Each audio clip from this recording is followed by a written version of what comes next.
오늘 본문 말씀을 중심으로 에베소 3장 14절로 21절까지 말씀을 중심으로 성숙하게 하옵소서. 내용이 길어서 두 번에 나눠서 오늘은 첫 번째 시간이 되겠습니다. 저는 과일을 아주 좋아합니다. 특히 잘 익은 과일은 아주 향기롭고 맛이 좋습니다. 그런데 설 익은 과일은 보기는 그럴듯해 보이더라도 시큼하고 뜨뜻름해서 별로 우리 입맛이 땡기지 않는 것을 봅니다. 그런데 우리가 살아가다 보면 사람들도 그런 것 같습니다. 성숙한 사람은 아름답고 교제하면 할수록 더 정겹고 좋은 것을 봅니다. 오늘 본문 말씀은 사도 바울이 에베소 교회를 위해서 두 번째 기도하는 기도입니다. 대개 교회 편지할 때 처음에 기도를 하는데 에베소 교회는 두 번째 기도를 해주고 있습니다. 첫 번째 기도는 1장 15절로 23절에 기록되었었는데 거기 우리가 세 번에 살펴서 왔었습니다. 하나님을 알게 하소서, 우리 마음의 눈을 밝혀 하나님의 능력을 보게 해주시옵소서, 하나님의 능력이 얼마나 큰지 알게 해달라고 기도했던 내용들이었습니다. 이 첫 번째 기도가 하나님을 아는 것에 중점을 두고 있다고 하면 오늘 본문에 나오는 두 번째 기도는 사랑하는 에베소 교회 성도들이 성숙한 신앙생활 하도록, 성장하도록, 그리스도를 닮아가도록 그렇게 기도하고 있는 것입니다. 오늘 본문을 통해서 기도에 대한 중요한 교훈을 우리가 받게 됩니다. 먼저 우리는 아버지 하나님께 기도를 합니다. 14절 15절입니다. 이러므로 내가 하늘과 땅에 있는 각 족속에게 이름을 주신 아버지 앞에 무릎을 꿇고 비노니. 아버지, 우리에게 생명을 주신 분이 아버지입니다. 아버님 날 낳으시고 어머님 날 기르시니 우리는 어머니가 날 낳았다고 하지만 사실 생명의 근원은 아버지가 주고 그 받은 그 생명을 길러서 우리에게 낳는 것이 어머니 역할입니다. 그래서 아버지 하면 생명을 주신 분이라고 하는 거죠. 하늘의 아버지, 바로 우리의 생명의 진정한 근원이십니다. 하나님은 창조를 통해 우리에게 생명을 주신 분이십니다. 우리는 하나님의 창조의 원리를 따라서 육신의 아버지와 육신의 어머니를 통해 이 땅에 태어났습니다. 우리가 자녀를 낳아보면 나를 닮은 자녀를 낳았지만 내 마음대로 내 뜻대로 되지 않은 것을 압니다. 근원적으로 하나님께서 우리를 이 땅에 보내주신 것입니다. 또 하나님은 구속을 통해 우리에게 영생, 하나님의 생명을 주신 분이십니다. 하나님의 아들 독생자 예수 그리스도를 믿음으로 영접함으로 우리가 하나님의 자녀가 되었습니다. 이사야서에도 말씀하시죠. 야곱아, 너를 창조하신 여호와께서 지금 말씀하시느니라. 이스라엘아, 너를 지으신 이가 말씀하시느니라. 너는 두려워 말라. 내가 너를 구속하였고 내가 너를 지명하여 불렀나니 너는 내 것이다. 우리를 하나님의 것이라고 우리에게 인쳐주신 것입니다. 하나님을 아버지라고 부를 수 있는 것은 가장 영광스럽고 친근한 표현입니다. 하나님께서는 나아가 하나님을 아빠라고 부르라고 했습니다. 아버지, 뭔지 모르는 거리감이 있다면 아빠는 아주 친밀한 표현이고 관계입니다. 우리는 자녀가 아버지에게, 아빠에게 이야기하듯 기도는 하나님 아버지에게 우리의 사정을, 우리의 처지를, 우리의 입장을 이야기하는 것, 대화하는 것이라 정의할 수 있는 것입니다. 여기 하나님은 하늘과 땅에 있는 각 족속에게 이름을 지으신 분이라고 하셨습니다. 구약 성경에 이름을 부여하는 것, 창조주 하나님께서 그를 존재케 하며 또한 그를 다스리심을 말씀합니다. 하나님은 우리만 아니라 우리의 삶의 모든 환경도 지으시며 다스리시는 능력이 많으신 하나님이십니다. 우리 사람 아버지들은 자녀들에게 잘해주고 싶어도 잘 몰라서 못해주고 해줄 능력이 없어서 못해주기도 합니다. 그러나 하늘과 땅에 있는 각 족속에게 이름을 주신 우리 하나님은 명철이 한이 없으십니다. 그는 능력이 많고 지혜가 많으신 그런 하나님이 바로 우리 하나님이시라는 것입니다. 그 하나님께서 우리의 기도를 들으시고 우리의 사정을 들으십니다. 간절한 마음으로 무릎 꿇고 기도한다고 했어요. 기도의 자세에 대해서 얘기합니다. 일반적으로 유대인들은 기도할 때 하늘을 향하여 손을 들고 서서 기도하는 것이 일반적인 자세였습니다. 예수님께서 마태복음 6장에 이런 말씀을 하시죠. 너희는 기도할 때 외식하는 자와 같이 하지 말라. 그들은 사람에게 보이려고 회당과 큰 거리 어귀에 서서 기도하기를 좋아하느니라. 내가 진실로 너에게 이르노니 그들은 자기 상을 이미 받았느니라. 서서 기도했습니다. 하늘을 바라보고요. 근데 여기 무릎 꿇고 기도했다. 성경에 몇 번 이 무릎 꿇고 기도하는 기도에 대한 얘기가 나옵니다. 간절한 마음, 복종의 자세를 나타내 주는 것입니다. 엘리야가 3년 반 동안 내리지 않던 비를 내리게 하기 위해서 바알, 아세라 선지자 850명과 대결할 때 제단을 다시 수축하고 하늘에서 비를 내리기를 간절히 기도할 때 무릎 사이에 얼굴을 대고 기도했다고 그랬습니다. 에스라는 동족의 죄를 참여할 때 무릎을 꿇고 통회하며 기도했습니다. 우리 주님 예수 그리스도께서 겟세마네 동산에서 기도하실 때 무릎 꿇고 땅에 얼굴을 대고 땀방울이 피가 되도록 간절히 기도했다고 했습니다. 스데반 집사가 순교를 당할 때 그는 무릎을 꿇고 그를 돌 던지는 사람들을 용서하며 하늘을 우러러 기도했던 것을 봅니다. 사실 성경은 우리가 기도할 때 어떤 자세를 취해야 되느냐라고 하는 것을 꼭 규정해서 말해주고 있지 않습니다. 무릎 꿇고 기도할 수 있고 서서 기도할 수도 있고 앉아서 기도할 수도 있고 걸으면서 기도할 수도 있고 심지어 누워서 기도할 수도 있는 것입니다. 그 어떤 자세이든지 중요한 것은 주님을 사모하며 간절한 마음으로 기도해야 된다고 말씀하고 있는 것입니다. 큰 두 번째로 바울 사도는 우리 성도들의 성숙한 신앙을 위해서 기도해주고 있습니다. 생명을 얻은 우리가 풍성한 생명을 얻게 하려는 것입니다. 어린아이가 태어났으면 스스로 모든 일을 할 수 있는 성숙한 인간이 되도록 기도하는 것이기도 합니다. 오늘 본문에 우리는 4가지 기도 제목을 보는데 시간 관계상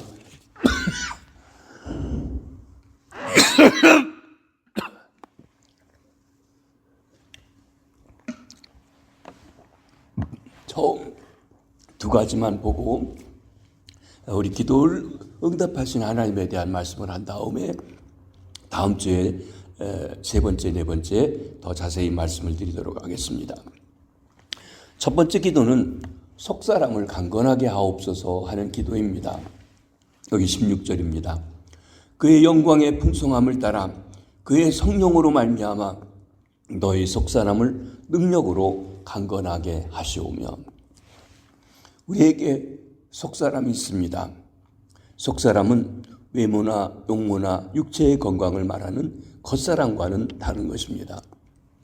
겉사람은 얼마나 멋지게 생겼나, 돈이 얼마나 있나, 학벌은 어떤가, 얼마나 튼튼하게 생겼나 등등에 대해서 관심합니다.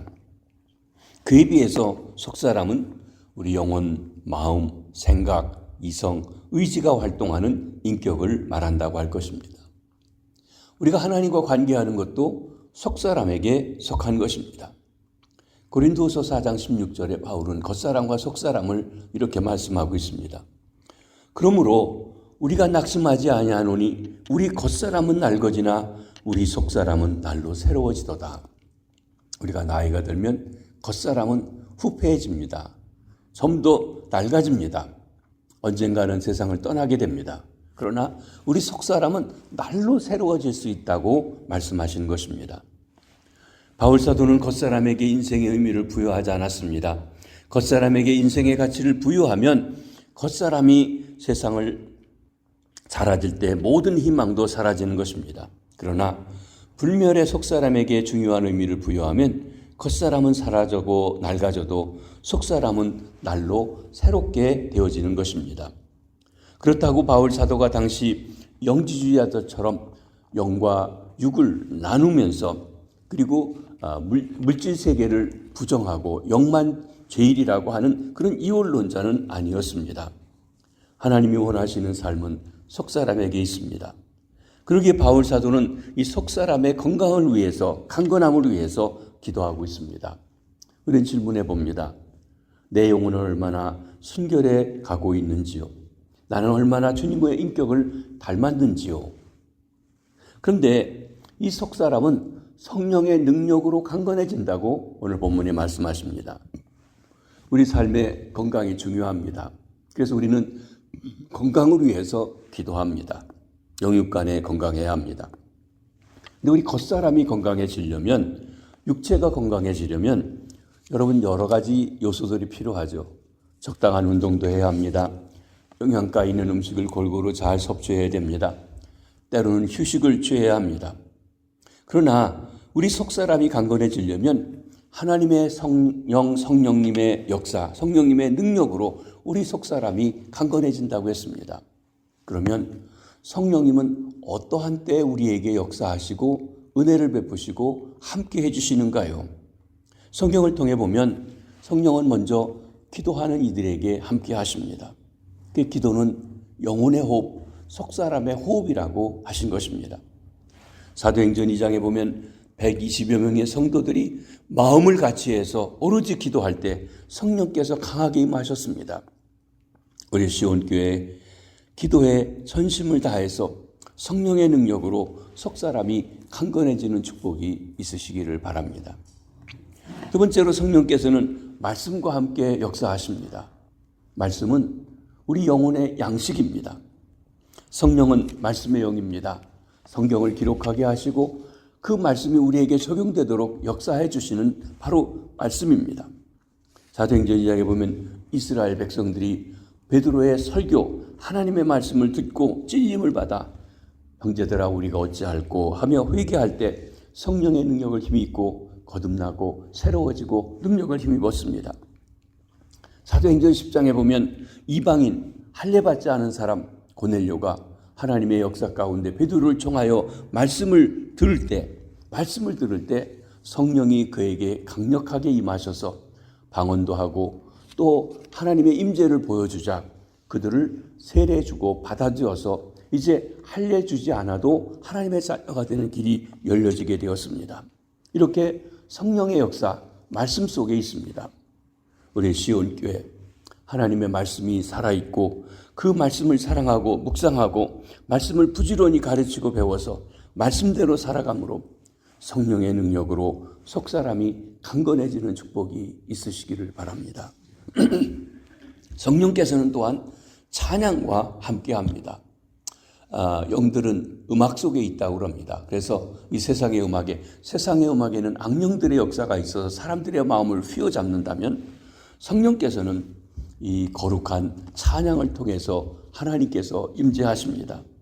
시편 22편에 보면 이스라엘의 찬송 중에 거하시는 주여 주는 거룩하시나이다.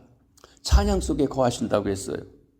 또 나중에 우리가 보겠습니다만 에베소 5장 18절에 성령의 충만함을 받으라고 하는 말씀을 하면서 이 찬양과의 관계를 말씀하신 것이 있습니다.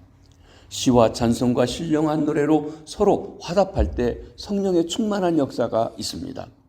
마음으로 주께 노래하며 찬송할 때 성령의 충만한 역사가 있음을 말합니다. 그렇습니다. 우리가 찬송을 힘써 불러야 합니다. 예배 중에 공동체로서도 그렇고 내 마음이 주님을 사모해서 찬양할 때도 성령께서 역사하십니다. 우리 시온교회가 함께 찬양하고 서로 마음을 다해 찬양함으로 성령의 능력으로 속사람이 강건해지시기를 바랍니다. 넷째로 성령의 능력은 복음을 전하는 자들에게 강력하게 역사하십니다. 전도는 영혼의 운동이라고 하십니다. 사도행전에 보면 성령께서는 복음이 전파될 때 그때 성령이 충만하여 하는 말씀이 계속 반복해서 나타나게 되는 것을 봅니다. 우리가 부족하지만 입을 벌려 그리스도를 전하면 우리는 부족해도 성령께서 강한 능력으로 그들을 깨우치고 역사하시고 믿어지게 하시고 구원시켜 주시는 능력이 있는 것입니다. 우리 시온교회가 금년에는 특별히 잃은 자를 구하고 하는 여기에 강조를 하고 있습니다. 힘써 복음을 전함으로 성령의 능력 가운데 속사람이 강건해지는 축복이 있으시기를 바랍니다. 첫 번째 기도, 속사람을 성령의 능력으로 강건하게 하옵소서인 것입니다. 두 번째 기도는 그리스도를 모시고 살게 하옵소서. 믿음으로 말미암아 그리스도께서 너희 마음에 계시게 하옵시고. 우리는 믿음으로 그리스도를 마음에 모십니다. 이것을 믿어 구원받는다, 거듭난다 그랬어요. 영접하는 자, 곧 그 이름을 믿는 자에게는 하나님의 자녀가 되는 권세를 주십니다. 믿는다, 영접하는 것이죠. 그리스도를 믿음으로 내 마음에 모시는 것, 영접하는 것, 그것이 거듭나는 것이고 하나님의 자녀가 되는 것입니다. 그리스도인이라고 하는 새로운 인생을 시작합니다. 우리 중에 혹시 교회를 다니지만 아직 거듭나지 못하신 분은 믿음으로 그리스도를 마음에 영접하여 그리스도가 그 마음에 사시는 삶, 거듭난 삶, 하나님의 자녀된 삶을 살아가시게 되길 바랍니다. 그리고 이미 그리스도를 믿어 구원받아 하나님의 자녀가 된 우리는 매일매일 순간순간 그리스도를 주인으로, 그리스도를 왕으로, 그리스도 중심으로 살아가야 합니다. 우리의 언행 심사를 주님이 주관하시게 해야 합니다. 그것이 믿음으로 행하는 삶입니다. 믿음으로 산다는 것, 주님의 다스림을 받으며 주님을 높이며 주님을 기쁘시게 하는 삶을 살아가는 것입니다. 모든 일을 할 때 죽게 하듯이 한다. 죽게 하듯이 한다. 그랬습니다. 주님이 우리를 지켜보고 계시다는 것을 인식하는 주님의 임재 앞에서 살아간다 하는 것입니다. 사랑하는 성도 여러분, 혹 우리 중에 내 이성, 내 고집, 내 경험, 내 체면, 내 방법대로 하면서 믿음으로 산다고, 주님을 모시고 산다고 하고 있지는 않은지요. 우리는 주일날 교회에서만 주님 중심으로 살아서는 아니 됩니다. 날마다의 세상살이에서도, 사업장이나 직장에서도 주님을 모시고 주님 중심으로 주님이 나타나시게 해야 합니다. 안 믿는 사람과의 관계에서도 주님이 우리와 함께 하심을 드러낼 수 있어야 한다는 것입니다. 요셉이 그랬죠. 아무도 하나님을 알지 못하는 애굽 사람 보디발의 집에 있으면서도 보디발이 그의 하나님이 저와 함께 하는 것을 알았다고 했던 것입니다. 모든 일에 믿음으로 그리스도를 모시고 살아가는 우리 주님의 성도님들 되시길 바랍니다. 두 번째 기도, 믿음으로 그리스도를 모시고 살게 하옵소서입니다. 세 번째 기도는 그리스도의 풍성한 사랑을 깨닫게 하옵소서입니다. 17절 하반절과 19절 상반절까지 너희가 사랑 가운데 뿌리가 박히고 터가 굳어져 능히 모든 성도와 함께 지식에 넘치는 그리스도의 사랑을 알고 그 너비와 길이와 높이와 깊이가 어떠함을 깨달아. 이 부분은 설명할 말씀이 많아서 다음 시간에 말씀드립니다. 넷째도 하나님을 닮게 하옵소서입니다. 하나님의 모든 충만하신 것으로 너에게 충만하시기를 원하노라. 이 세 번째, 네 번째 기도는 다음 시간에 말씀을 드립니다. 우리 기도를 이루시는 하나님에 대해서 말씀하십니다. 하나님은 그 자녀의 기도에 귀를 기울이시고 반드시 응답하여 주십니다. 우리 기도에 응답하시는 형태는 세 가지가 있다고 할 것입니다. 하나는 예스하고 즉각적으로 응답해 주시는 것입니다. 두 번째로는 시간이 필요합니다. 좀 기다려라. 익을 때까지 기다려라 하시는 것이죠. 때로는 10년, 17년 이렇게 기다리기도 합니다. 또 안 된다 하고 얘기하십니다. 사도 바울이 육체의 가시를 빼달라고 기도했더니 3번이나 간절히 기도했는데 하나님은 아니다. 내 은혜가 내게 족하다 하시면서 거절하셨던 일도 있습니다. 그러면 우리 기도를 응답하신 하나님은 어떤 분이십니까? 20절, 21절에 이렇게 말씀하십니다. 우리 가운데 역사하시는 능력대로 우리가 구하는 것이나 생각하는 것이나 넘치도록 능히 하시리에게 교회 안에서와 그리스도 예수 안에서 영광이 대대로 영원무궁하기를 원하노라. 아멘. 우리 가운데 능력으로 역사하시는 하나님이십니다. 우리 하나님 아버지는 능력이 많으신 전능하신 분이십니다. 그 능력이 많으시고 지혜가 많으신 하나님께 기도합니다. 내가 해결할 수 없는 것을 하실 수 있는 그분이라고 하신 것입니다. 또한 온갖 구하는 것이나 생각하는 것에 넘치도록 능히 하실 하나님이십니다. 여러분, 우리 구하는 것보다 더 아름답게 역사해 주십니다. 영광을 대대에 받으시기에 합당하신 분이시죠. 우리의 기도의 응답을 받을 때 하나님께서 함께 하심이 드러나고 영광 받으시는 것입니다. 영광은 하나님이 함께 하심을 드러내는 것입니다. 기도하여 응답 받을 때 하나님이 우리와 함께 하심이 만민이 알게 됩니다. 그래서 하나님께서 영광을 받으십니다. 우리가 보다 성숙한 기도로 그리스도의 향기를 날리며 하나님을 기쁘시게 하고 하나님께 영광 돌리는 우리 시온교회 성도님들 되기를 바랍니다. 오늘 속사람의 강건하옵게 하옵소서. 그리스도를 모시고 그리스도를 주인 삼고 살게 하옵소서. 두 개를 중심으로 해서 말씀을 드렸습니다. 우리의 기도 생활이 날로 더하고 성숙한 우리 신앙생활 하시게 되길 주님의 이름으로 축복합니다. 하나님 아버지, 이 아침에 저희들에게 말씀을 주셨으니 감사합니다.